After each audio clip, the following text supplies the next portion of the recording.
বিসমিল্লাহির রহমানির রহিম। BCS preliminary test 2023-এর 172 নম্বর প্রশ্নটা আজকে আমরা সলভ করব।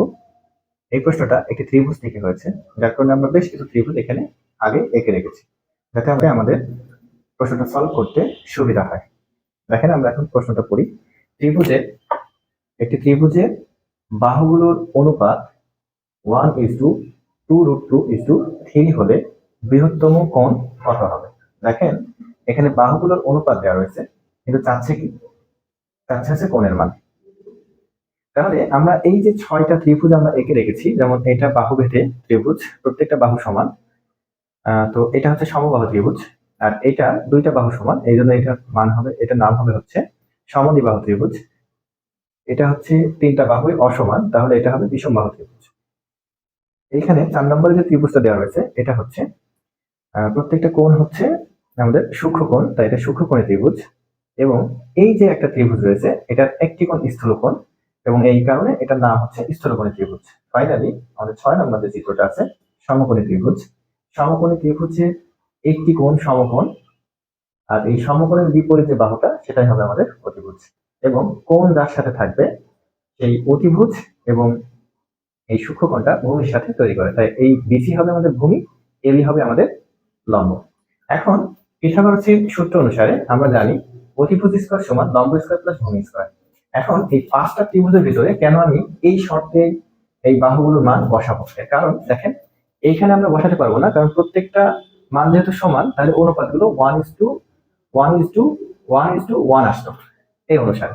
তাহলে এই অনুসারে যদি আমাদের বাহুগুলোর মান হতো, তাহলে বাহুগুলো দেওয়া থাকতো কত?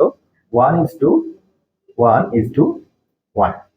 এবং এই অনুসারে যদি দেওয়া থাকতো বাহুগুলোর মান, তাহলে হতো 1:1:, আমাদের যেহেতু এখানে এ এবং দুইটা বাহুর মান যেহেতু সমান, তাহলে আমাদের দুইটা বাহুর অনুপাত হচ্ছে আমাদের সমান সমান হতো, এবং এইখানে যে কোনো একটা মান আমাদের এক্স দেওয়া হতো।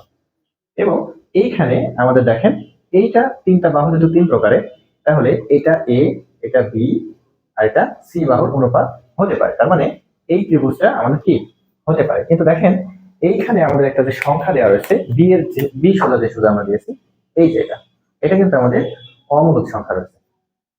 এখন অমূলদ সংখ্যা যখনই আসবে, তখনই আমরা পিথাগোরাস দিয়ে এটাকে অ্যাপ্লাই করার চেষ্টা করব। কারণ কি, আমরা পিথাগোরাসের সূত্র অনুসারে জানি যে অতিভুজ স্কয়ার সমান লম্ব স্কয়ার প্লাস ভূমি স্কয়ার হয়। তো এখানে আমাদের কোনো অমূলদ সংখ্যাকে যদি আমরা স্কয়ার করি বা বর্গ করি, তাহলে সেক্ষেত্রে একটা মূলদ সংখ্যা পাওয়া যায়। তাহলে এখানে আমরা বসিয়ে সেই মানটা সহজে বের করতে পারবো। এছাড়া এই 5টা ত্রিভুজের ভিতরে কোনো ক্ষেত্রেই কোনো বাহুর যে বর্গের সাথে সম্পর্ক আছে, এরকম কোনো সম্পর্ক কিন্তু নাই। তাহলে অতিভুজ সোজা যদি আমরা একটা অতিভুজের সমান, আমি এখানে যদি একটা মান বসাতে চাই, তাহলে কি করব? সবচেয়ে বড় মানটা নেব, কারণ আমরা জানি সমকোণী ত্রিভুজের অতিভুজটাই সবচেয়ে বড় বাহু হয়। তাহলে এখানে সবচেয়ে বড় যে মানটা, সেটা আছে কত? 3। তাহলে অতিভুজের এই স্থানে আমরা 3 বসাবো, তাহলে হবে কত? 3 স্কয়ার। আর এখানে লম্ব সোজা আমরা 1 বসাতে পারি, 3 বসাতে পারি, তাহলে আমরা এখানে 1 এ ধরলাম 1 স্কয়ার, এবং ভূমি এটা আমরা ধরলাম হচ্ছে গিয়ে 3। তাহলে এখানে আমরা ভূমি ধরলাম 2√2, এখানে আমরা পাবো হচ্ছে তার স্কয়ার।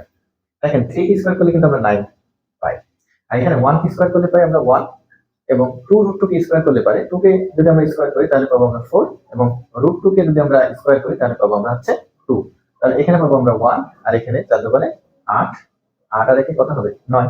তাহলে লেফট হ্যান্ড সাইড সমান রাইট হ্যান্ড সাইড হয়েছে। তাহলে এই শর্তটা সমকোণী ত্রিভুজটা মেনে নিচ্ছে। আমরা জানি যে সমকোণী ত্রিভুজের সবচেয়ে বড় যে কোণটা, সেটা হচ্ছে 90 ডিগ্রি।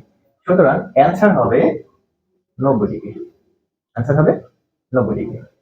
তাহলে আমরা কেন এই 3 নাম্বার, 4 নাম্বার এবং 5 নাম্বারটাতে অ্যাপ্লাই করব না? এর কারণ হচ্ছে আমাদের এখানে অমূলদ সংখ্যা আছে, সেই অমূলদ সংখ্যার সাথে আমরা কোনো শর্ত এখানে নিয়ে আসতে পারছি না। জানি যে আমরা একটা বিষয় জানি যে ত্রিভুজের যে কোনো দুইটি বাহুর সমষ্টি তৃতীয় বাহু অপেক্ষা বৃহত্তর হয়।